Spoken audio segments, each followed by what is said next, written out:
lahat po ng mga sumusuporta sa aming channel, maraming salamat po. Happy Sunday. Hindi ko inaasahan guys, dahil po ay si kaibigan po natin Windy pumunta dito kagabi. Nasa city po kami kasi po nakaborol po yung tatay ni Nadit.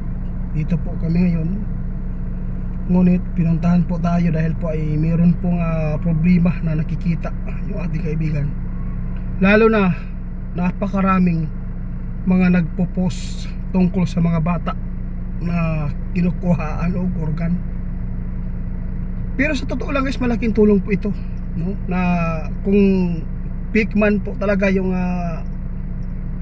mga post ito, kasi sabi po ng mga otoridad ay imbestigahan pa. Pero mas maganda na ito ang nangyari, na naipaabot nila para po yung mga magulang na hindi po babantay sa kanilang mga anak na nag-aaral sa medyo malayo po ng mga eskwelahan ay masundo nila at maalagaan at babantayan. Mayroong habilin si kaibigan sa atin guys tungkol po sa kanyang nakikita. Napakasakit ito, napakadelikado ito. Marami pang mga batang mabibiktima nito dahil po ay napakaraming ang kinakailangan po ng mga demonyo para po ay mapagkitaan yung mga organ para i-transplant. Sa totoo lang, yung mga grupong ito ay mga mayayaman na nag-order nito, na sila ay nag-utos para po ay maibinta sa mga nangangailangan po ng mga organs. Kaya nakakaawa yung mga inosente. Dapat ingatan po natin yung mga bata. Meron pong gustong gawin po yung ating kaibigan na may paabot nito, kasi kagabi nag-usap po kami at ipinapaabot po niya dito sa sakyan na dapat yung mga magulang dapat po ay mag-ingat. Ingatan po natin yung mga anak. Huwag po natin basta-basta na utusan kahit malapit lang po yung bahay, no? Kahit nasa gate lang po yung bata guys, pwede pong linlangin sa mga pira, ano pa, yung mga pagkain, chocolate, madali po Ngayon mayroong nakikita yung ating kaibigan tungkol po sa mga nangunguha ng bata. Kapag mayroon pong ban na bigla na lang humihinto sa inyong mga harapan o sa gilid ninyo, dapat po ay tumakbo na kayo at magsisigaw kayo. Kasi mahirap na po kasi yung pag sisisi nasa huli. Kaya natatakot yung ating kaibigan dahil po ay napakaraming mabibiktima pa. Hanggang ngayon nagpapatuloy pa yung mga demonyo. Kaya dapat po tayo mag-ingat, lalo na po yung mga kalamidad. Grabe na guys. Nalulungkot po tayo guys dahil po nakikita po natin sa mga social media ay napakaraming mga inosinting bata pinapaktay, kahit po sarili nilang mga magulang ang gumawa dahil po sa drugs. No, kapag ang drugs ang magmanipula sa atin, wala talaga tayong normal na pag-iisip. Kaya dapat po tayo na mag-ingat ngayon. Napakahirap na yung kalagayan po ng mundong ito ay mas lalo pang lumala ang mga ginagawa ng mga tao na sobrang sama na. So grabe guys, huwag po natin kalimutan na tayo ay laging magdasal, dahil yun lang po talaga ang ating sandata ngayon na mailayo tayo sa kapahamakan. Kasi ayaw po ng Panginoon na tayo ay mapapahamak. Pero minsan po maraming tao napapahamak dahil sa mga demonyo. No, okay lang po yung mga masama na sila po yung bibiktima dito. Salamat po sa mga subscriber ko na hanggang ngayon papatuloy pa rin na sumusuporta sa amin.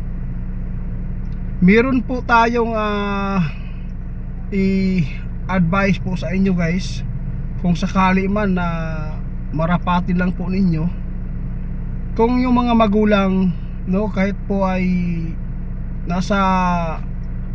nagsundo kayo ng mga bata, dapat magdala po kayo ng kunting mga self defense ninyo para po ay at least naman po kung mangyayari po yung mga hindi natin inaasahan. Kasi po kahit mayroong mga magulang guys, pwede po nilang gawin ito.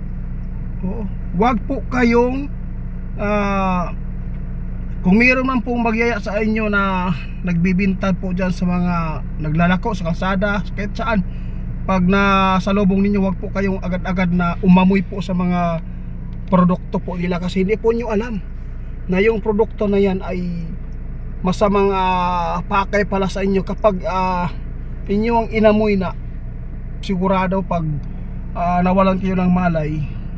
Kasi paalala po ito ni kaibigan, nakita ng ating kaibigan ngayon guys, na marami pang mga bata na mainosente po na mabiktima nito.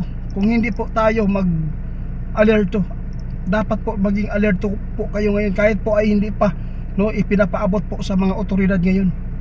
Mapanood po natin ilang bata na yung nakuha guys. Marami ng mga biktima ngayon.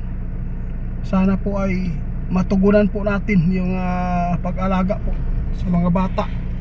Abangan lang po nyo guys, kasi yung tungkol sa trahedya guys, mayroon pong ipinapaabot po sa atin yung mga followers natin na ipatanong po daw sa kaibigan natin.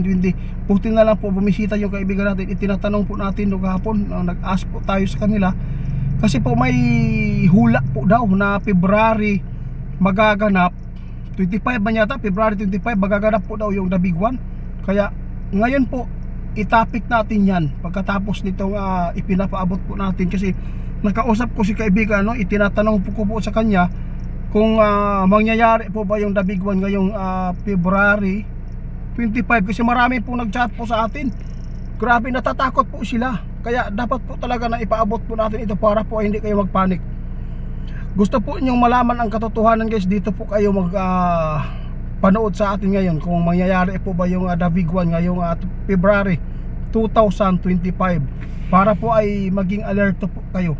Hindi lang po sa mga taong demonyo na nangunguha po ng mga bata para po ay kuhaan o organ yung update natin, pati pa yung mga virus ngayon na ipinakalat po ng mga jablo. Kasi po kapag yung jablo po ngayon ay ma-manage na dito sa mundo natin, ay ito na po siguro na sign na palapit ng palapit, yung mga pangyayari na hindi po natin sana na mangyari. Pero ngunit kapag ito ay tinadhana, wala tayong magagawa guys. At least meron tayong nagawang kabutihan, nagdasal, para po yun lang po talaga yung natin, sandata po ngayon. Kaya panoorin at pakinggan po ninyo ang aking ipaabot ngayon, kasi po ito po ang ipinapaabot ng ating kaibigan. Kasi hindi po kami nagtagal dito, dahil po napakaraming tao dito sa bahay, kasi nakaburol po yung tatay namin dito. Kaya salamat po sa magtugon nito guys, ipinapaabot ko lang po ito kasi po ayaw kong magtampo yung mga kaibigan natin. Salamat po sa inyo, happy Sunday po, God bless po. Ingat po kayo guys, pakinggan po ninyo yung ipaabot natin tungkol po sa The Big One.